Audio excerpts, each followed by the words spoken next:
Satres Narkoba Polres Kepulauan Tanimbar menangkap 2 orang tersangka pengedar narkotika. Keduanya yakni berinisial YB dan ETW. Kapolres Kepulauan Tanimbar AKBP Umar Wijaya menuturkan kedua tersangka ditangkap pada hari yang berbeda.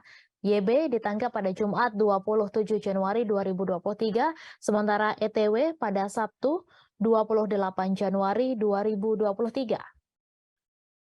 Keduanya direncanakan memesan narkotika untuk konsumsi pribadi dan juga mengedarkan di Kabupaten Kepulauan Tanimbar. Dijelaskan awalnya hanya YB yang ditangkap terlebih dahulu. Berdasarkan keterangan YB, ada temannya yakni ETW yang juga memesan dan mengedarkan narkoba. Umar Wijaya menambahkan keduanya sama-sama menyimpan narkoba dalam paketan yang berisi sepatu.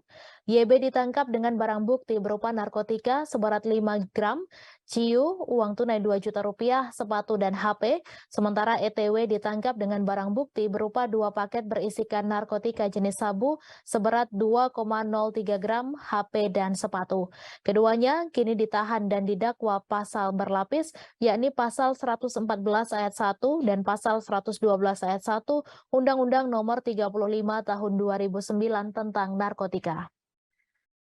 Press conference terkait dengan pengungkapan kasus tindak pidana narkotika.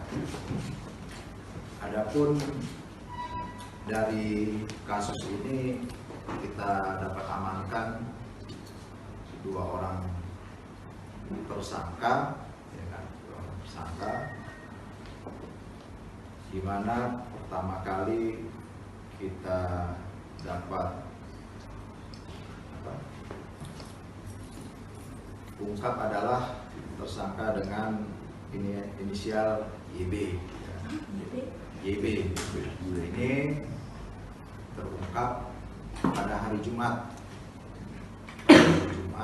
sekitar pukul 09.30, di mana yang bersangkutan bersama seseorang yang nanti.